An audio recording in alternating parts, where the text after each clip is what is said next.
So you want your pan to be nice and hot, because it's already hot. So you'll hear the sizzle when the pancake falls in it. So I'm just going to do a little demonstration of a little small. You pour it, stay right in the center so that it spreads out evenly. And as you hear the sizzle, it's sizzling and it's cooking as you're laying it. When you see those little holes popping in, that's when it's basically time. It's almost done. So it's best to turn your eye all the way down low so it doesn't cook it too fast. So as you can see, it's perfectly round because I stayed in the center pouring it. Perfectly round. This one is a little over. I kind of let that sit too long. It's a little overcooked. I let it sit too long. So that's how you get that perfect circle. Once you get them little holes popping in it all over, that means it's getting done. On the opposite side, even though this side isn't touching the pan, it's cooking all the way through.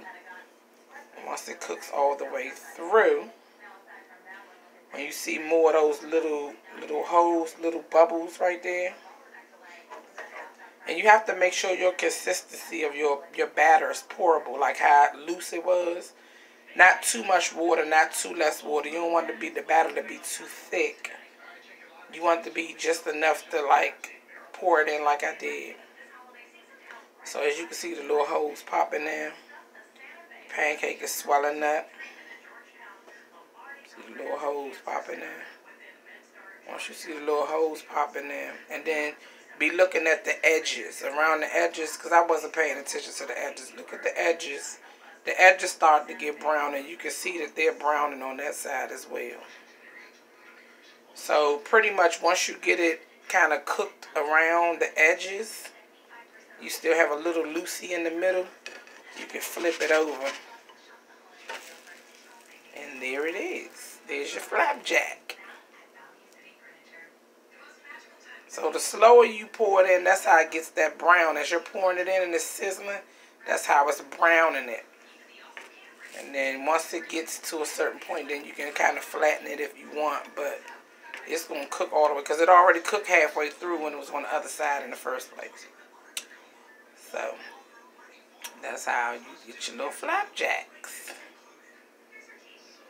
But like I said, I cooked that one just a tad bit too long on that side. And the first one is always going to be ugly because the pan ain't all the way hot. So the first one always going to be ugly. Once the pan get nice and hot,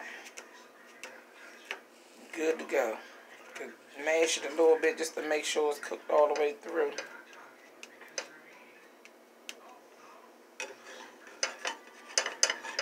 Because once you put butter in it one time, you don't have to put no more butter in it. See, that's the other side. Let's show you what the other side look like.